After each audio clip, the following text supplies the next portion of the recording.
Welcome everybody. Thank you so much if you're watching live, if you're watching the recording, thank you so much for being here. My name is Lynn Poland. I am the founder of the Walk of Hope, New Jersey. I am a 4-year Resolve volunteer and support group host, certified integrative fertility coach, and co-founder of Kindred Beginnings, a family building support community. I am also the proud author of Creating Me, a customizable interactive children's book series for parents to explain conception through assisted reproductive technology to their little one. I am so pleased, honored, privileged to introduce tonight's speakers, Kristen Samuelson and Desiree Miller. They are the co-founders of Three Little Birds, Pregnancy and Infant Loss. These ladies are going to dig a bit deeper into the grief that is associated with family building and loss tonight. So grab some tissues. It's going to be a hard one and an important one. Kristen and Desiree are bereavement doulas and the photographers for Three Little Birds. So welcome, ladies. Thank you for offering the supportive space for all of us tonight. Give us some time and space. What do we need to know? You got it. Well, thank you so much for having both of us. I couldn't do this without Desiree, any of this. So having her here too is also, I'm very grateful for that. So as Lynn introduced me, I am a certified bereavement doula and photographer. I'm also an author, an artist, and a healer, and a marketing professional. But at the end of the day, I'm a brokenhearted lost mama. I, just like most women, start their journey through parenthood oblivious to the horrors that I and you may have come to know. And it started with my first child, my daughter, a girl named Jimmy. She was stillborn at 28 weeks. And then shortly thereafter, we had another pregnancy that wound up being ectopic, which took my fallopian tube and almost took my life. I have since given birth to my, what some people call a rainbow baby, my daughter Beatrix. But all of my experiences with pregnancy and loss have led me towards advocacy as a bereavement doula and photographer. But more so than that, my life was blessed in meeting Desiree Miller. She, when I met her, had already walked the journey with hundreds of families, and she has taught me so much. So it's my honor to introduce Desiree. Thank you, Kristen. So my name's Desiree Miller. I live in South Jersey. I have a husband and 2 kids. No dog, she died. But anyway, my saddest thing I know. So I'm co-founder of Three Little Birds, and I'm also a fierce family advocate for loss and pregnancy and lost families. I really enjoy working with these families, and I've been doing so since 2000, so it's probably been 14 years, Kristen, of the Now I Lay Me Down to Sleep volunteer. Since about 2007, I've worked with pregnancy and infant lost families, photographing them in the hospital. And through doing that, and then after meeting Kristen, we realized that there's such a bigger need for support than just us going to the hospital and doing their photos. And so we started thinking about it, and Kristen came up with the idea for Three Little Birds in our organization. And once she really put things together and decided what she wanted to do with it, it's really blossomed into something beautiful. And I've met so many more families. I've probably worked with over 150 families at this point. And all of their losses have been so unique. And that's kind of how I met Lynn, was through the infertility. And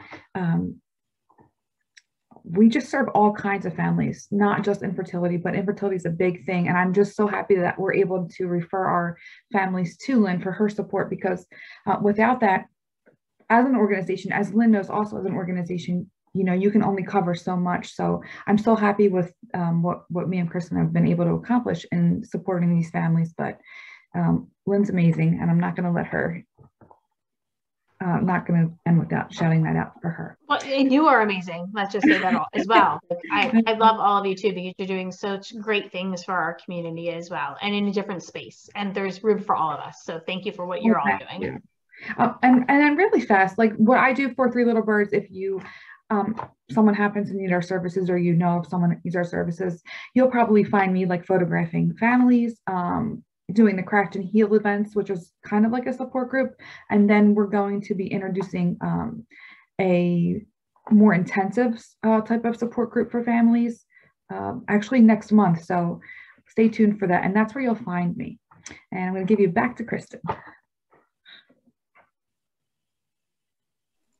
Nice. So when we founded Three Little Birds, we wanted to make sure we covered all bases. So our mission is trifold. First, we support the immediate and long-term needs of families who are experiencing the loss of a baby through miscarriage, stillbirth, neonatal loss, SIDS, elective termination for any reason, palliative care in where families receive life-limiting or uncertain fetal diagnosis and they're not sure what their birth experience will be like. Secondly, it's very important to us that we support the medical community who walk the journey. In my experience, I had several really good care providers and I had just as many who weren't. And what all of them have said is that there is no training, it just deal with it. And there is no just dealing with it, it's multifaceted. So, we are passionate about supporting the medical community, both in, perinatal birth and the infertility community. And thirdly, we stand with you and the millions of other families who are finding and seeking healing in advocacy by shattering the stigma of pregnancy and infant loss globally. We do that by sharing our resources, connecting with other groups, and we do this across the world. And we do that by validating and just providing a nest of support for whoever needs it. So Des, I don't know if you want to chime in, but like she said, over the last, 5 years now, it's insane. We've had the honor of walking the journey with so many different families and so many different scenarios and situations. We have an unfortunate following on social media, but that allows us to bring our services and programs to a wider audience within the area. We are 100% volunteer run, and we operate off of donations to keep our services for free. So the way we do that is we have an Etsy store and we create beautiful items and for people to buy for themselves or purchase as a gift to validate another mother in her motherhood. As I said, with shattering the stigma, we have the annual Wave of Light ceremony that we participate in. That is a global event every October 15th. And as Desiree hinted to, we are starting an elevated level of support based on the stories and the research we've done and the families that we've walked the journey with and all of their different varied needs. I need to shout out to your Etsy store because you have a whole infertility component to that as well. So I need to validate that. Some beautiful gifts that you can send to yourself or to someone else that you know in the community that just needs a little extra TLC and love. Three Little Birds is providing that as well. That's so sweet. Kristen's the artsy one of the organization here. She's very artsy. So I just want to say a little bit more about Three Little Birds. We are a pregnancy and infant loss support program, and we're actually a nonprofit project sponsored by something called the Federation of Neighborhood Centers in Philadelphia. So we are not currently a 501c3, but by the end of this year, we hope to be our own 501c3. We just didn't want to jump in there and do it without knowing exactly what we needed to do. So that's what the fiscal sponsor provides us with, kind of like the finances and the handling the donations and spending. But when we established this organization, our mission was really to cover all of the bases. It also includes the infertility community as well, as you can tell by if you hop on our website or visit our Etsy store. And we're actually very excited to do more with everyone. Is it? Go to the next page. Sorry. Enough about us. I think it's important, while we're having this conversation, that since everybody who's joining us and will be viewing this later is joining with their own personal experience with, pregnancy loss and family building. So I think it's important that we start by talking about the truths, the myths, and the lies. So according to the March of Dimes, there are 6 million pregnancies annually in the United States. Statistically, we know 1 in every 4 mamas will lose a pregnancy or baby. chances are the statistic is much higher than that because there are a lot of pregnancies that are not confirmed. So there's a good chance that could be much higher. We also know about the 1 in every 8 families that struggle with their family building journey as well. And this is so astounding to me, but the United States of America sees more perinatal loss than any other country in the world, in addition to having one of the highest rates of maternal and infant mortality for non-Hispanic Black women. To me, that's just mind-blowing. I don't know about you guys, but we know out of 6 million pregnancies a year, there are roughly a little over 4 million live births and about 2 million losses. In those losses, about 600,000 of them will be considered a miscarriage, meaning the loss is happens within the first 20 weeks of gestation, and 26,000 babies are stillborn, meaning after the 20th week of gestation.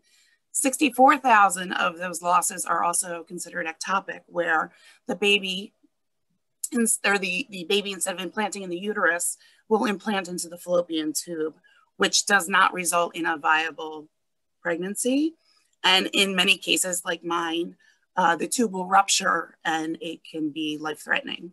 So I didn't know about ectopic pregnancy until it happened to me. Most women don't, and it's insanely serious.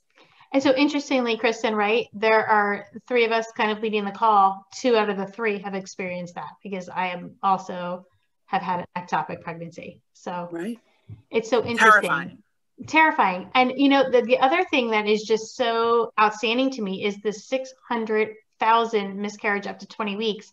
I'm so curious because sometimes we hear the term chemical pregnancy, and chemical pregnancy is, you know, it's a term, really, it's a miscarriage, but it's a term that's used before we see a heartbeat on a monitor. But truly it's a miscarriage. And I'm just wondering, and I don't know that you know this, but I'm just wondering if that is even in this 600,000 number. I would, if I had to guess, I would say no. I would say no as well. And so I would venture to say it's so much more than that, because a chemical pregnancy is a miscarriage in my eyes and is still a loss. Exactly. And it should be validated and grieved. Oh, absolutely. I agree as well. Now, in, you know, the number of women who experience these types of experiences, more than half of the time, there is no medical or rational explanation as to why it happened, which really not having those answers can really make healing difficult and moving forward to figuring out what comes next. And I think one of the truths that this is not from the March of Dimes, but this is from my heart, is that baby loss is not just something that happens to parents. It happens to the entire family. And we're going to talk about that a little bit more. Desiree's going to touch upon that, about what that means for a dad or a non-birthing parent, what that means for a sibling, what this means for a grandparent. And, you know, ultimately all the people, all of our loved ones around us who are trying to support us through that. So now that we've got the truths covered, let's talk about some of the myths, right? Many people, like you touched upon with the chemical pregnancy, will rationalize that maybe that's not a real baby, or it wasn't really a loss, or that if you keep your pregnancy mum up until the 12 weeks, somehow magically nothing's going to happen. That one smacked me across the face. The other is that everybody agrees pregnancy loss the same way. And I'm not just even talking about the actual trauma of the loss. I'm talking about the trauma of losing that baby between partners and other family members.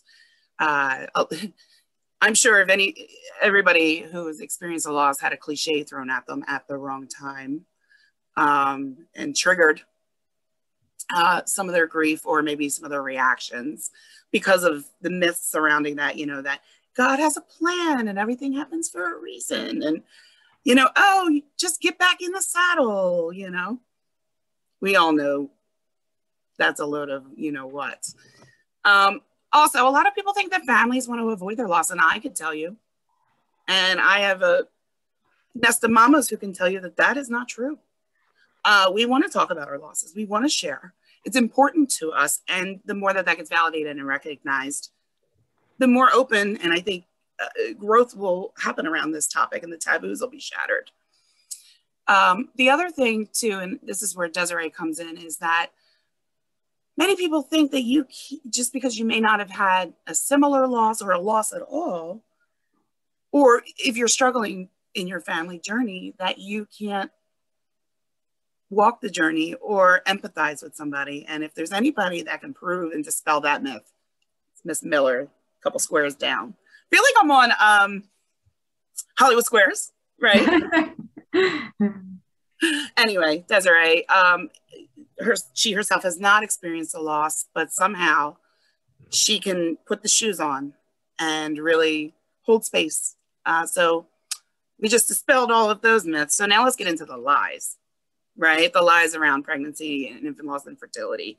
That grief is temporary and that time just erases that. That is not true. Or that you could just move forward as if nothing happened, especially if nobody around you is validating or acknowledging what's happened.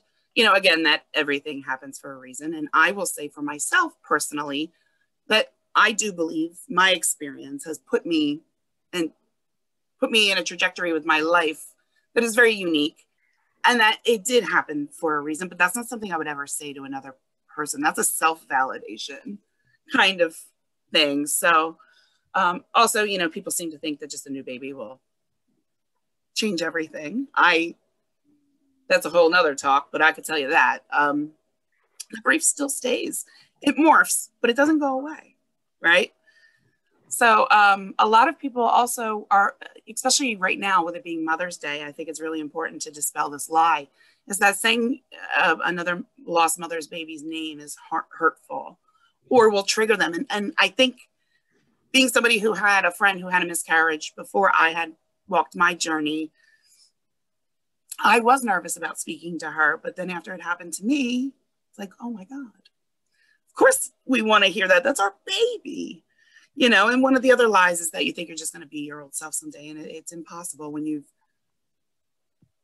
been traumatized the way that this affects us in so many ways. So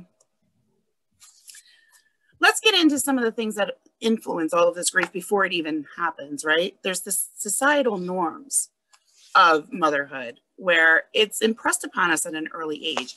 Girls are given dolls to play with and boys are given trucks. You know, when a young child in kindergarten is asked what they want to be when they grow up, it's normal for a young girl to say a mother. It's almost expected, right? But when you ask a little boy, they usually say a firefighter, a policeman, something where they're a protector. Whereas the expectation for young girls is that it's a nurturing type of position. So we kind of already impress these gender normatives onto children before they're even at an age to reproduce. So when we get praised for these gender normatives as children, it's kind of tough when you get to an age after then you're becoming adolescents and you're told, protect yourself, protect yourself, protect yourself. It only takes one time and it's going to happen and it's going to ruin your life. And then you get to the point where you are ready to start your journey.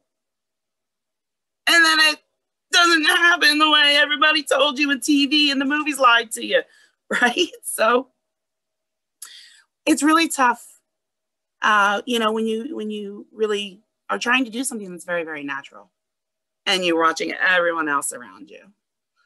So you struggle, you know, you got your aunts up your butt asking, when you having a baby? When you gonna have a baby? Your parents, your friends, you know. And finally, whatever your journey is, whether it invokes a little bit of science or it happens naturally, you're pregnant, right? And everybody has that moment where they pee on a stick and they see those lines and it's Hollywood, right? And then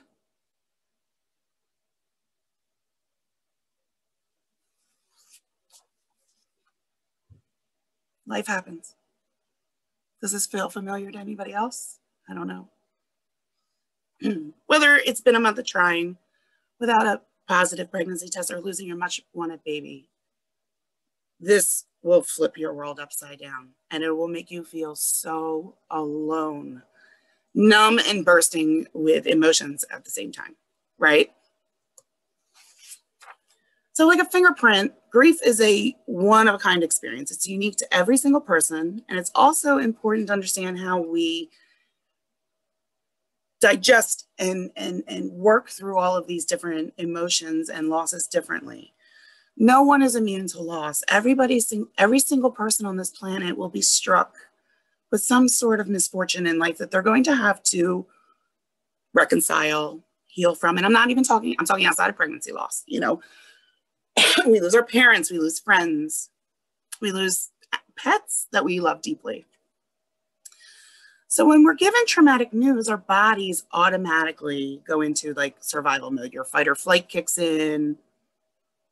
And you're trying to process, and I'm talking in terms of pregnancy loss, trying to process something that's not processable, right? It's beyond comprehension. It's beyond the laws of nature.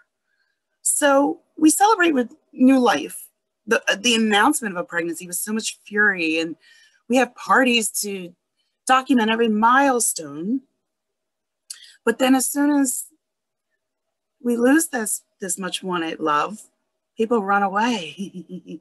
And that's where the stigma kind of comes in, where nobody really wants to or knows how to support this. So in addition to that, with the taboos and the stigmas and then the gender norms and all of that, this experience, what's different with pregnancy and infant loss than losing a grandparent or a parent is not only is this happening to me, it's happening inside of me.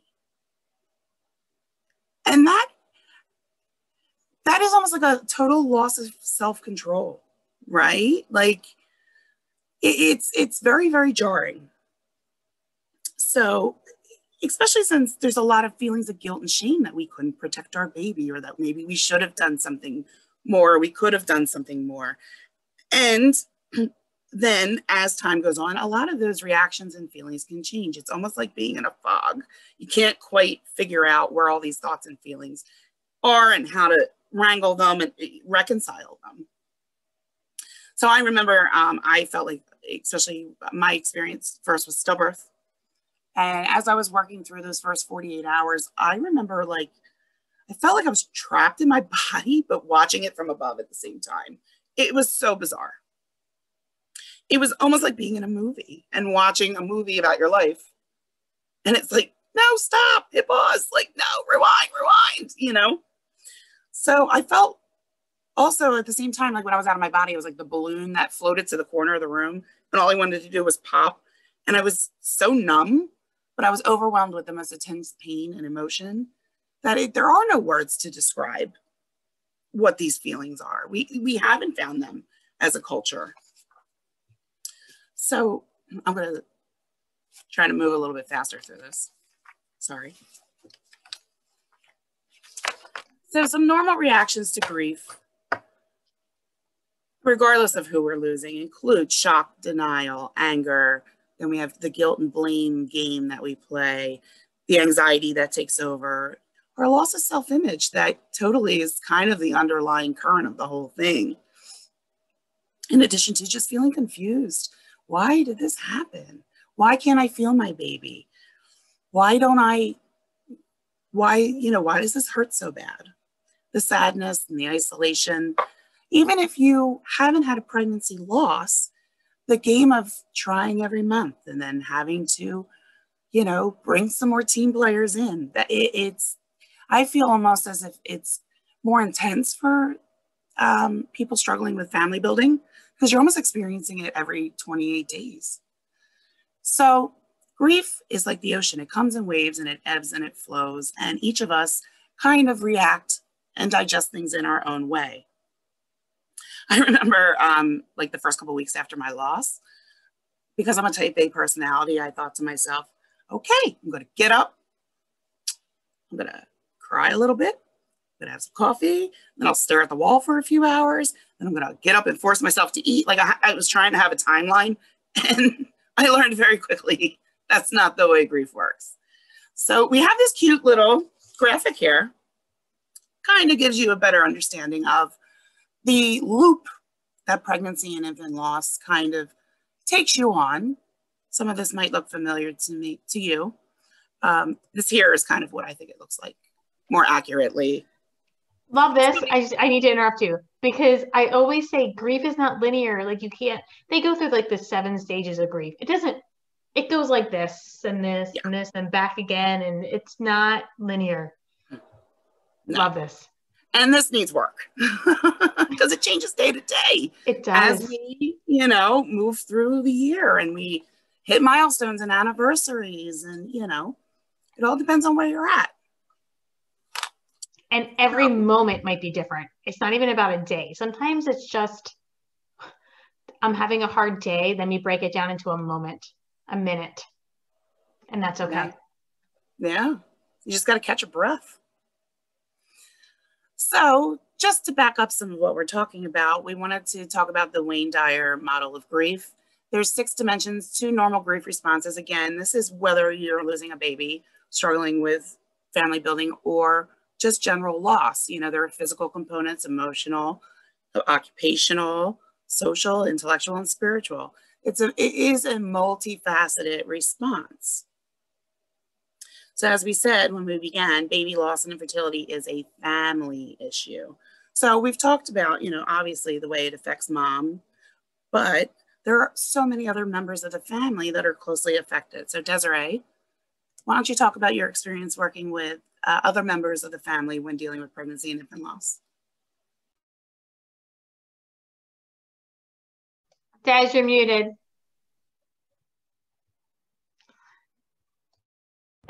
Okay, sorry. So I wanted to mention that somehow my slides, this is why I stink at doing this kind of thing. I'm better off just saying how I feel because I was trying to read from papers and I forgot to totally mention, I probably said the wrong thing at the wrong slide. But I want to come back to this because it was really important for me to mention. And it actually has to do with this slide is when we say at the top of the slide, the grief responses of dad / the non-birthing parent. I want to take a minute just to, I don't even know if it's educate, and it's not educate you guys, but maybe the general population is so many times, and we've caught ourselves doing this. We'll say, mom and dad, is dad there? When we go to do serve a family, it's not mom and dad anymore, guys. It's like, it could be mom and mom, it could be dad and dad. So many families, and especially with fertility, not even infertility per se, but fertility and loss associated with fertility. We have so many more things to consider when we think about like LGBTQ families and even the way we write things on our website. It's just like the little things. So I want to apologize in advance if anything I say is, I don't know, could be taken out of context or misconstrued, but I am, and Kristen, we are an inclusive organization. I know that Resolve is an inclusive organization, and I want to stress that. So many times, I know it says like dads, and there's a reason that we're saying that because I'm going to talk about men in general, you dads. But we do mean the non-birthing parents. There's a parent, the person that carried the baby, and then there's the non-birthing parent, and things like, gestational carriers and things like that. Then you have 2 non-birthing parents. And not one is more important than the other one. So I just wanted to say that, and I should have said it earlier and I messed up. So now let's talk about daddy. Remember when Kristen mentioned the part about dads and how, you say to the dad, what do you want to be when you grow up? And the answers are always like, I want to be a policeman, a fireman. And in that, a policeman and a fireman are protectors. And men just grow up knowing that, or thinking that they need to be the protectors for the family.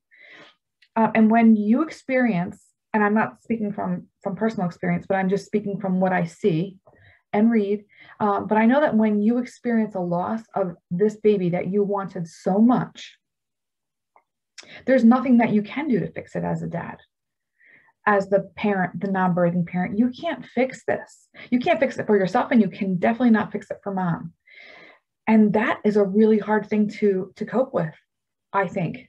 I see, in my opinion, I should probably have a dad here doing this, but I think it's a really hard thing to cope with. And the same way that a birthing parent, the parent that birthed the baby, has to cope and deal with this grief, you have to deal with it the exact same way. And you're allowed to have emotions, and you're allowed to ask for help, and you're allowed to be weak, and you're allowed to take off of work. We see you and we see your pain.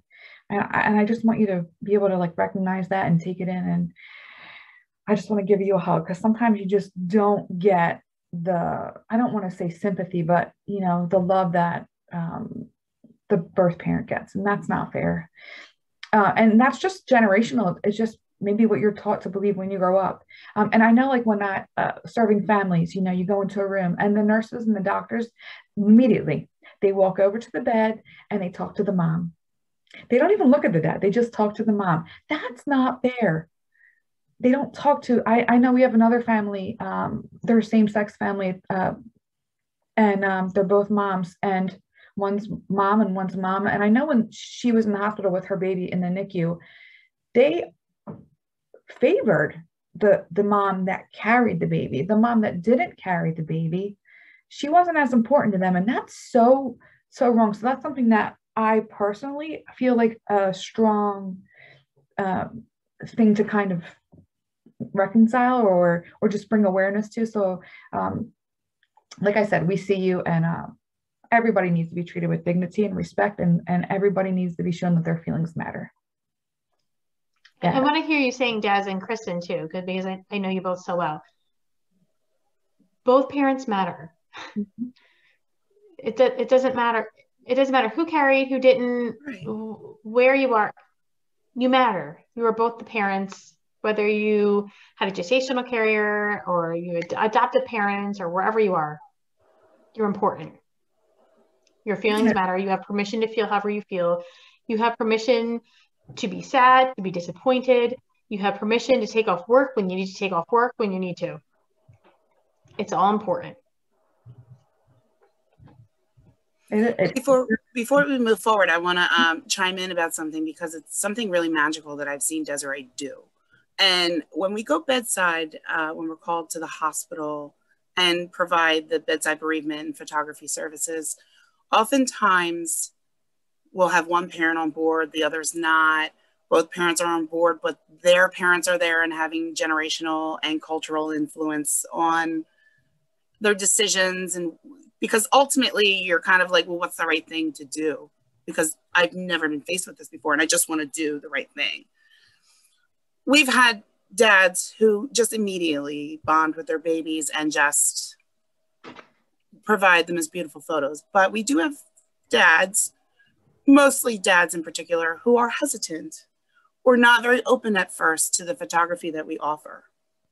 And I remember very early on in working with Desiree and going with her to families, I mean, I was like 6 months into my loss, and I'd walk into the room, and I did not have photography with my experience. I didn't know about that until weeks after, but I would go into a room and you could see dads just not on board. And Desiree literally just walks over, puts her hand on him and says, "I'm so sorry for the loss of your baby." He then turns around and just does it. And it's just a matter of validation.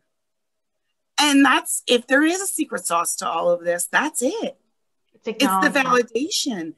And we see it with the dads. And I've seen her do this with dads who just very quickly turn. And I've seen her hold space. And it's taken an hour or two. And I mean, I've seen some of the most powerful photographs taken just by validating a human and letting them have space and letting them digest the love in the present moment.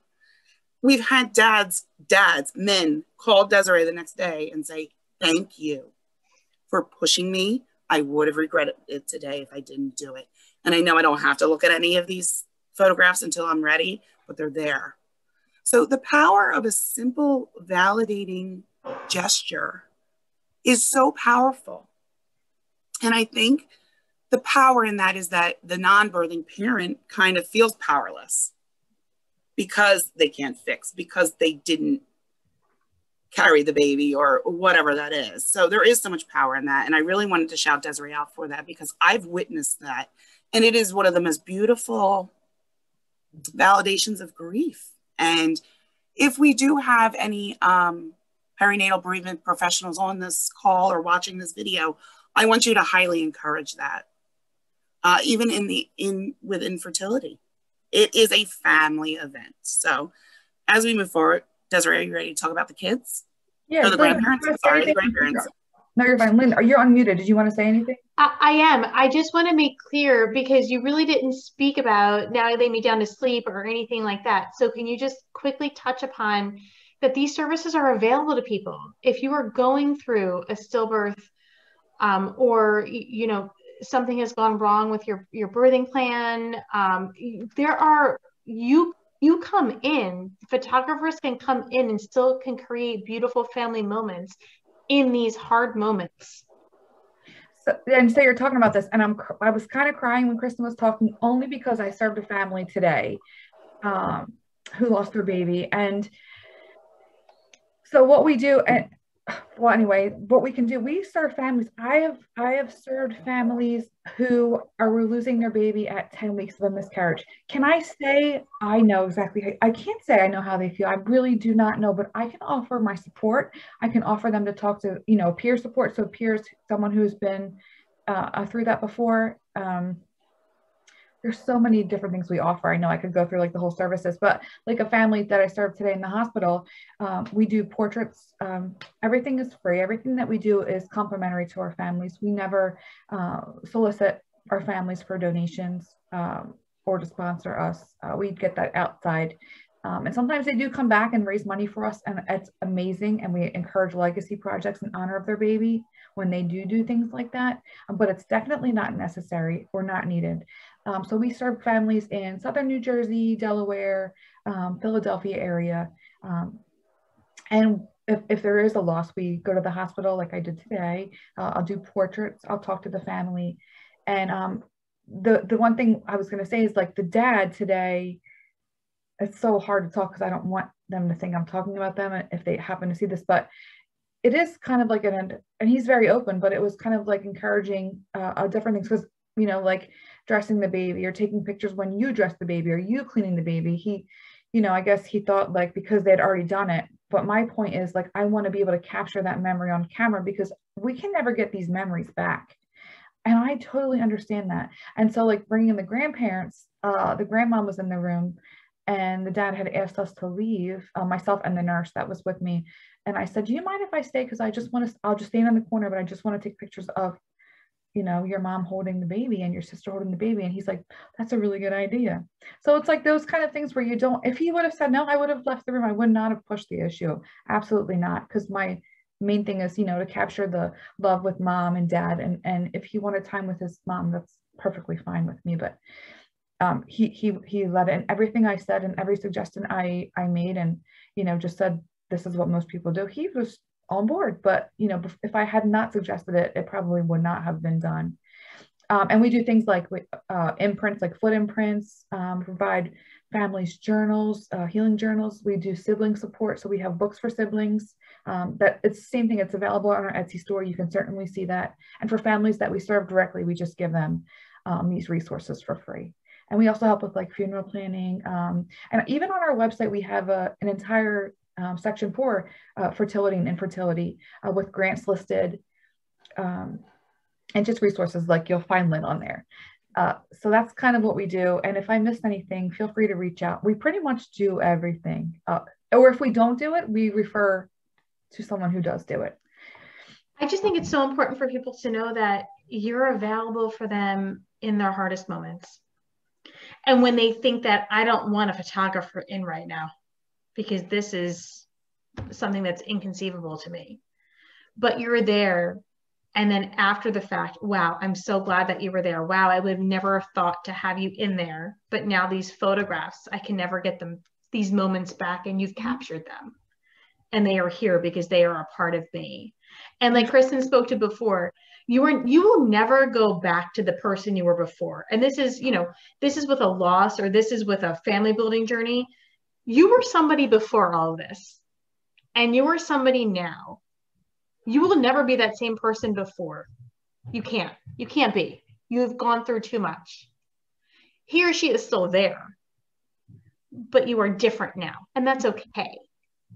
And what you are offering is just so important and validating to the people that are going through these hard moments. well, I enjoy it as much as I don't want to meet these families. And when I leave, I say, I wish we didn't meet this way. I wish I met for a happier reason, but I'm so thankful that they met me and that they were open to me coming. Because once the doors open, there's so much we can do, but we just need them to walk through that door to meet us. And same thing with you, your group. So I just want to talk about grandparents and like the grandmother today, hesitant to make memories because she was so sad and she didn't want to cry in front of her son, but they're grieving, and it's the same thing. Like, she was grieving for her son to have the son, but then she was grieving for herself because she was expecting this grandson also, and now this is taken away from her. And same thing with grandfathers. I see so many grandfathers. Grandfathers are very emotional, which is so funny to me to think of because their sons generally aren't, but I guess they're not afraid to show their emotions. And they're crying for their son, and they're crying, for this grandson or grandchild they thought they were going to have. And they're very overlooked in loss. You'll find the same thing when the nurses come in and talk to the parent that had the baby.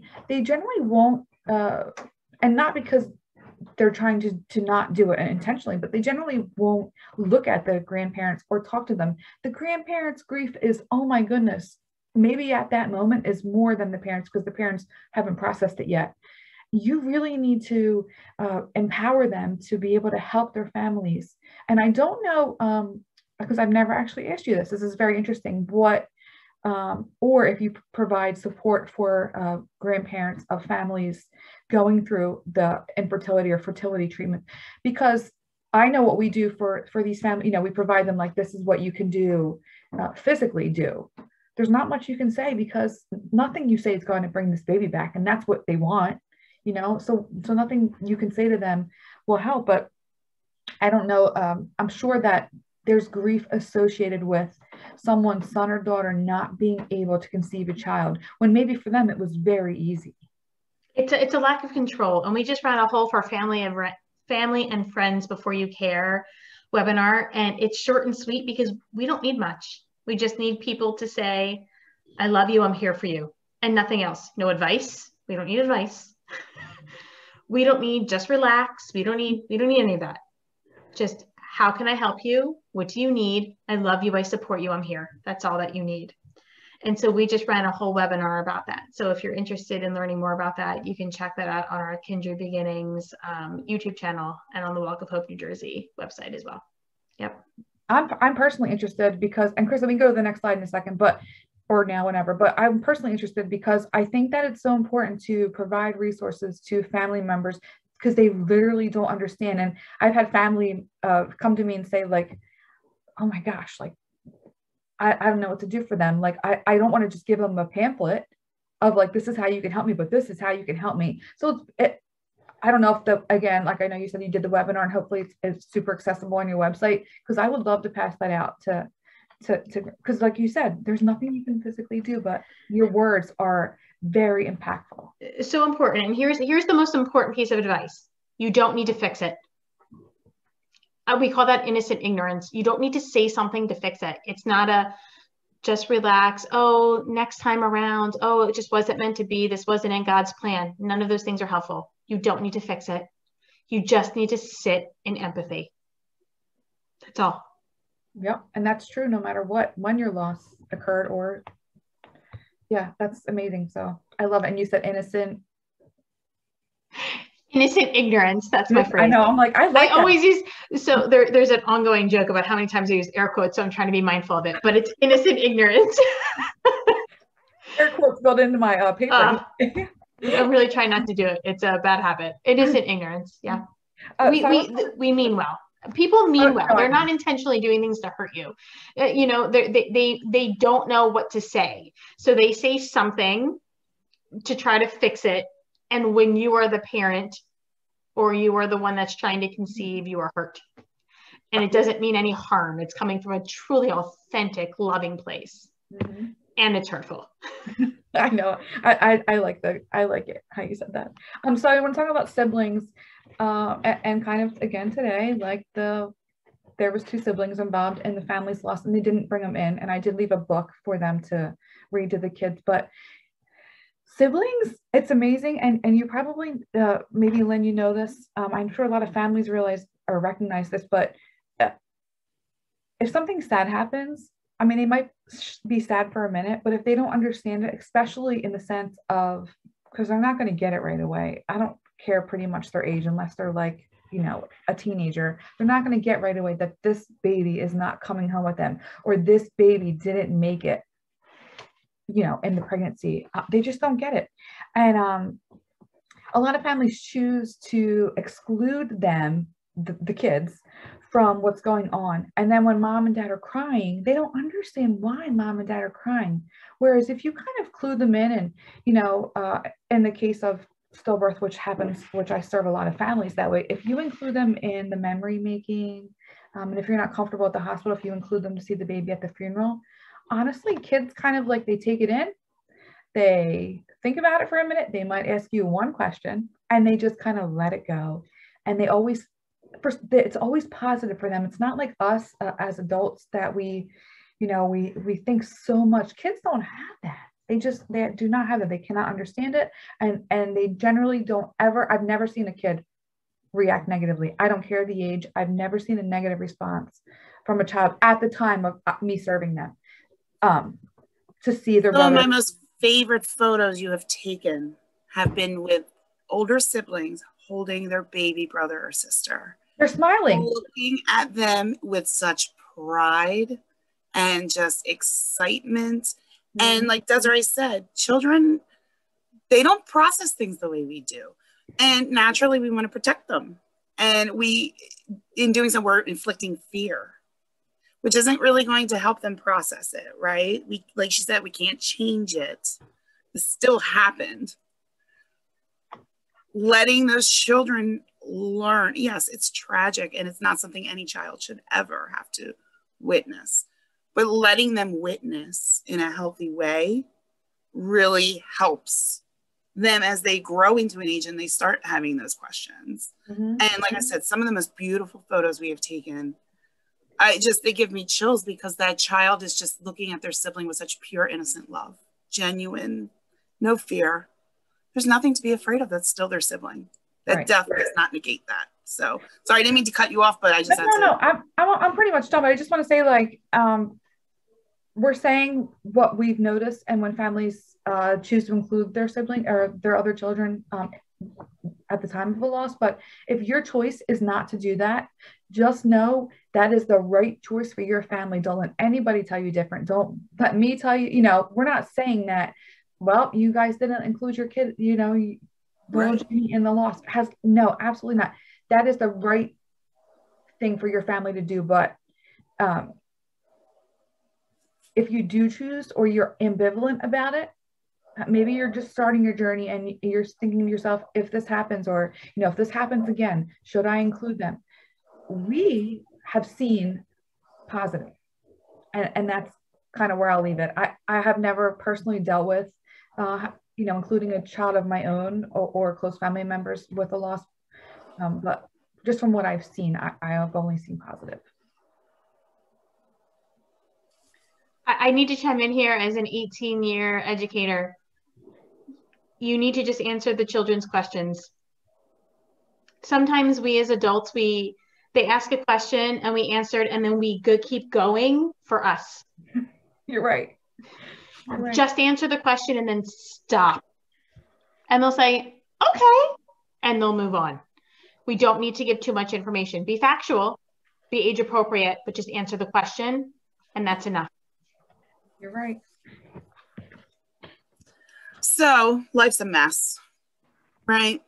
Life's a mess. Wherever you are in your journey, whether you're building your family, experiencing loss, supporting someone through loss, if there is no rule book or no secret, you know, sauce, how do we effectively help, right? Because that's at the end of the day what we want to do. This is a term called holding space. And it's essentially what we do with bereavement doulas and friends and family members, where we provide a safe space for the parent. And I'm going to, you know, we talk mother because they are the laboring parent, but for the parent to have their experience and without judgment, without trying to feel like someone's trying to have, fix your problem or have an impact on the outcome. Now, sometimes the hardest part about holding space is that it feels kind of awkward because you're standing there in front of somebody who's experiencing a life-altering trauma that they're not even reconciling yet. And you're kind of just, I'm here. So you just kind of have to have your arms out, and eventually they will start to share or give some feelings. So how do we effectively do this? This is what Desiree and I educate medical providers with and other bereavement professionals. First, you got to meet them where they are in that moment, not where they were yesterday, which we don't know about. They could have had a really crappy day the day before, where they'll be tomorrow, next week. Because when you're in that moment, you're kind of wishing you weren't, and you're kind of thinking too far ahead, and that's when the anxiety and worry set in, and then we can't think clearly. We can't process that grief. So we meet them where they are. It takes probably 24 to 48 hours after finding out, and I'm talking more second, third trimester loss than maybe first trimester in this situation. 24 to 48 hours for that family to kind of move through that fog of grief that we talked about. And, depending on the situation, the medical needs of the mother, there's so many other variables going on, takes about 48 hours for mom to say, okay, I have to give birth to my baby who's not going to cry. That's very, very hard, as anyone could imagine, but as someone who's been through it, it's very hard. When I did get to the point where I was ready to share, my nurse, she had held space for me the entire time. I didn't know she was doing it. She probably didn't even realize she was doing it or that it was a thing. But when I was ready, she was there, and I just, things started coming out, and she just listened. But what's important is this is the second part of what we teach. We listen, not just with our ears, we listen with our eyes and our hearts. We listen to body language, the relationship between both partners, the other family members, how they're being influenced, meaning, for example, with photography, in some Asian cultures, photography of the dead is like a forbidden thing. It's very taboo. And Desiree had served a family who, in their second loss, and when the nurses had asked them about photos in front of their family, they said, oh no, absolutely not. And the moment their family left, they said, is photography still an option? We would very much like photos of our child. We need that. So being outsiders going in and holding space, we can see these things that maybe medical care providers are not picking up on, or they may not know that photography of the dead is a taboo thing for the patient's culture, right? So we're able to kind of pick up on things, and we also use our hearts. We've served a lot of families. I know for myself, having been in those shoes, when I meet a family, I can kind of gauge where they're at, what is possible in the next hour or the next day in providing them with either, immediate support with bedside, photography or whatever. Next, we validate. Again, it's not well, maybe your baby's in heaven with God. No, your baby should be here. That's not negatable. So we validate where they are by listening to all those things. Then when they are in that space to consider what options they have, that's when we softly and gently provide it. If photography is not something that they're very adamant that that's not something they're interested in, we can gauge when we can turn that around, and we can gauge when it's a hard no. And if it's a hard no, that is okay. Like Desiree said, we are advocates for this, but we realize first and foremost, this isn't an option for everyone. We want to give you all of the options, almost like an a la carte menu. What works for you? What do you want more information on? Is there someone else we can provide to you who could better serve you in this instance if it's a religious request or consideration? So once they discuss those things, what might be considerable?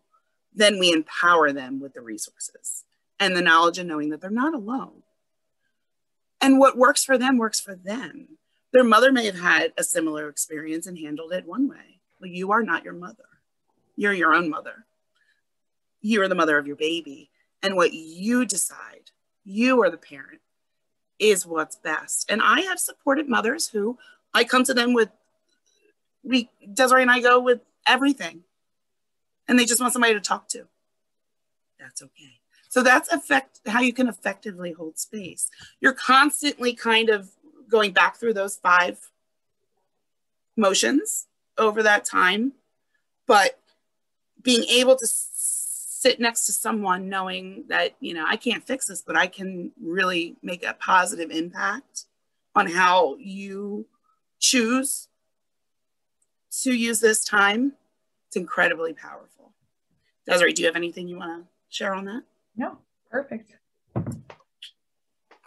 So when we talk about healing, and I really hate the term healing journey, even though I use it all the time, as humans, we're all on a healing journey. Our whole life, we're constantly growing and learning and sharing and loving. And it's really important, though, because like I said, not only is this what makes this grief so unique is that not only is it happening to me and my partner and the rest of my family, it's happening inside of my body.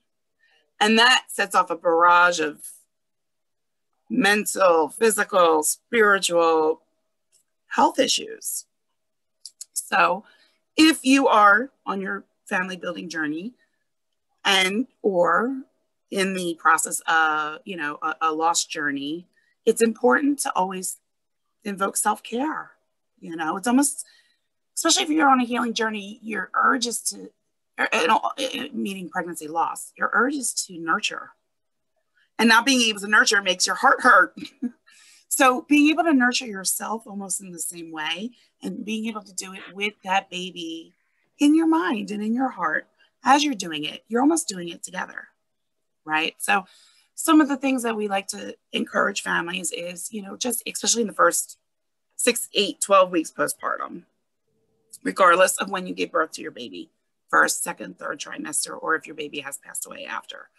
Do some light stretching and walking. Doesn't have to be every day, but just take a few moments for yourself. For emotional healing, journaling has been something that has been a tremendous, I did it as a kid, but as a lost parent, for me, it's been tremendous in just my personal growth as, a lost mom. Even before I had my daughter, I'm a crafty lady. I love making art. My new passion right now is creating what I call bereavement art. I'm using dried flowers and just trying to find ways to make your baby's life look alive. And every time I make those things, I invoke the spirit of my baby and the baby I'm making it for. And it's just a way of connecting you with your baby, yourself, and otherwise. You can also do things to connect with your partner. We host a craft and heal. We're going to do some other types of events with some community sponsors of 3 Little Birds soon that'll help with those with emotional healing. Excuse me. And as I mentioned earlier, I'm an intuitive healer. Some people may say I'm a psychic or a medium. I don't like titles, but I am intuitive and I am a healer, so that works for me. So what does that mean? I again have been able to build a love language with my baby. And and Desiree has been able to encourage other mothers to do the same. And it's really strengthening our nest. So we are building what we're calling Mama Bird Healing. And there's several of us, and we're all bereavement doulas, and we're all going to touch upon different topics and give our own thoughts, feelings, and experiences in open space and hold that space for local mothers in the community to share and connect with their baby through either a private reading or some of the other things that we're going to offer. So healing, just like grief, is not linear. There's ups and downs, and right now I'm on a high, and as soon as the fall comes, I know it's going to drop. So I have to make sure I'm holding space for both. So Desiree hold on one second. All right, we only have a few more here. Actually, no, but we'll try to move quicker. So whether, you know, you're building your family or experiencing a loss and trying to build your family, the path forward isn't always smooth. There's secondary infertility, which we are finding with a lot of our lost families. They're coming back to us looking for resources because they are struggling with their family building journey, and there are no answers as to why. There's also, if you do become pregnant after loss, a higher level of care. Most of our families are considered high risk because of their situation, their age, medical conditions. And there is a higher rate of reoccurring loss, unfortunately. Also, the grief of uncertainty, just not feeling stuck, not knowing, like, why is this happening for everybody else? And I have to sit and watch it and pretend that I'm just thrilled, which you are.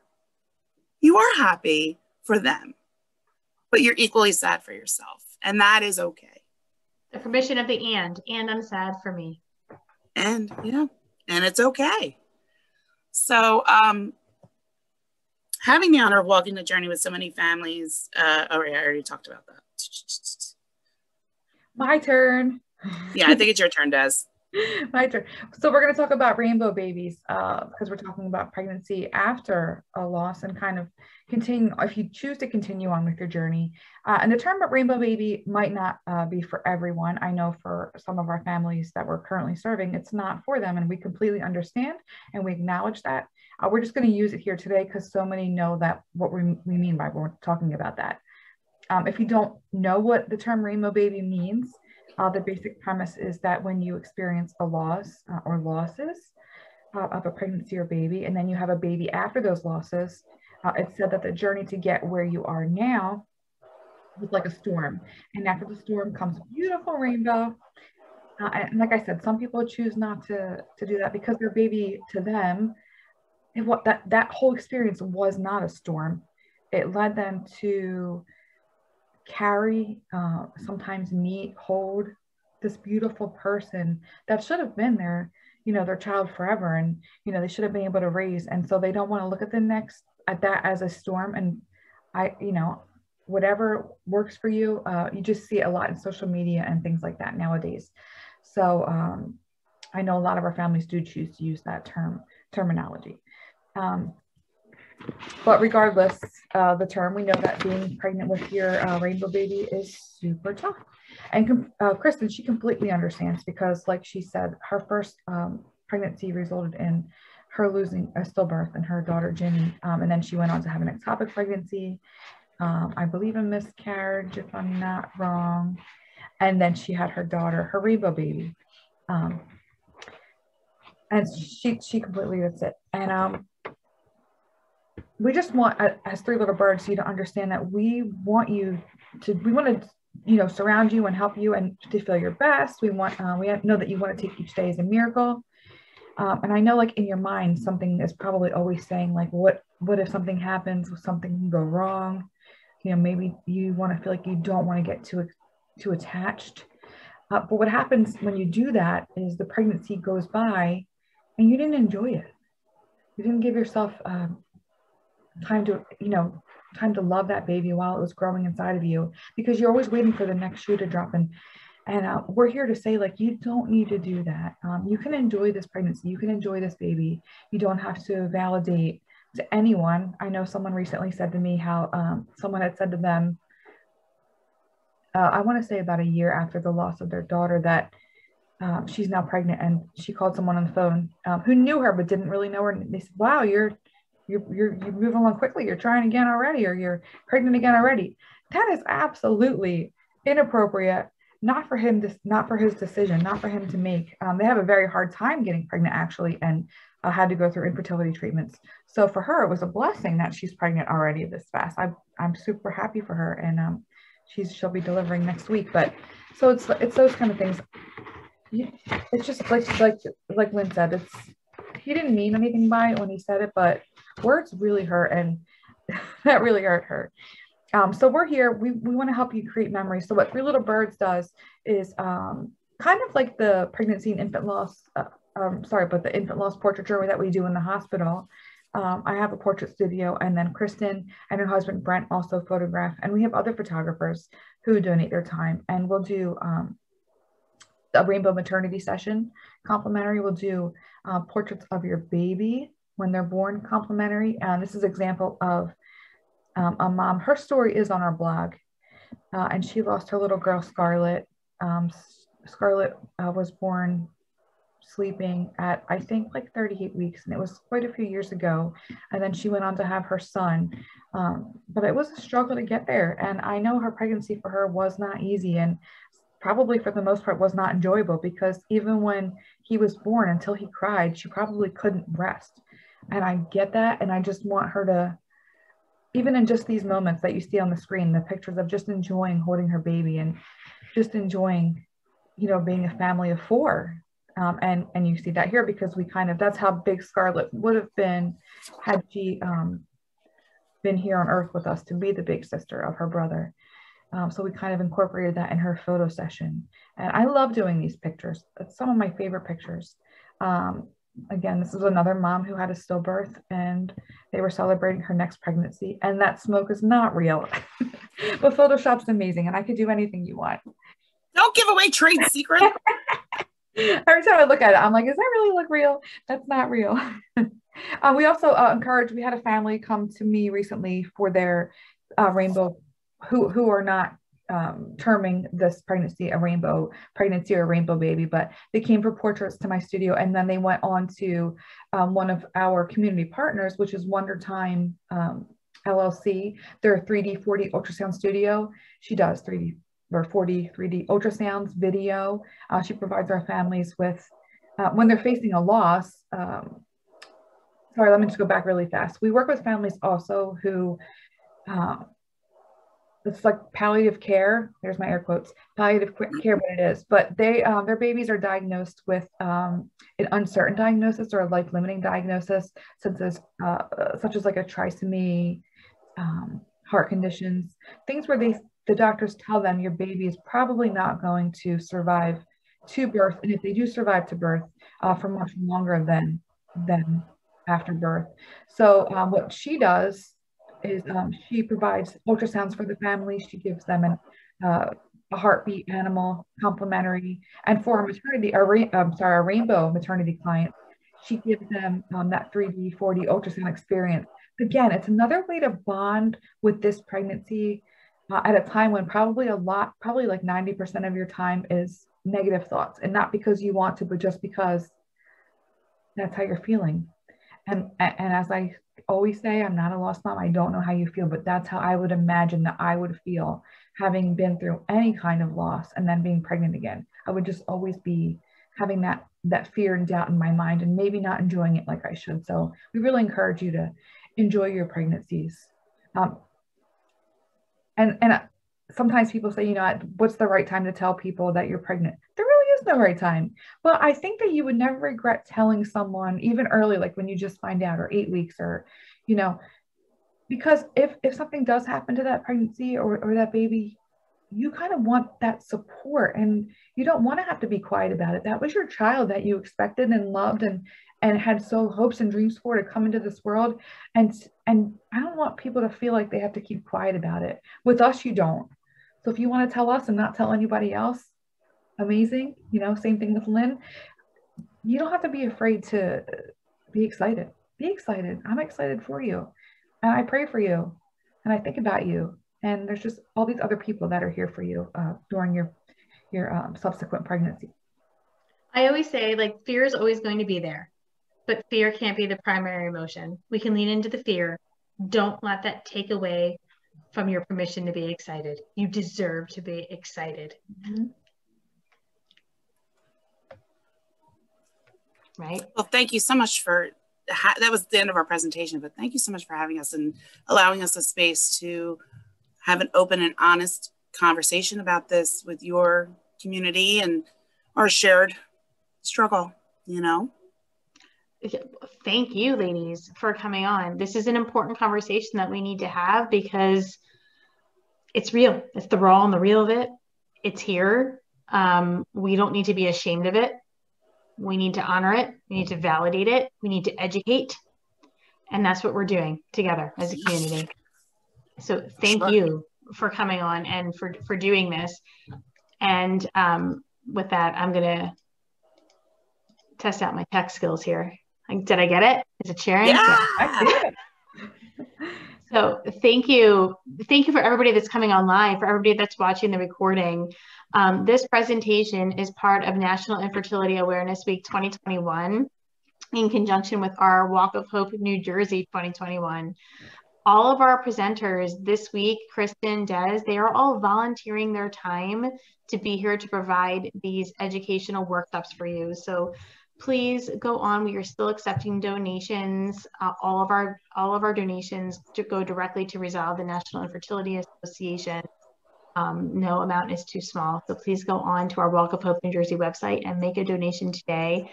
And thank you, Desiree, Kristen, thank you so much for being here tonight. Thank you for volunteering your time. Excellent content. So glad to have you. So happy to know you both. So sorry for why we all need to meet. And together we're all turning our pain into purpose. Absolutely. Thank you so much. Proud to work with you. Keep it up. Your Walk of Hope is amazing. You are all amazing. Love you all. Love you too.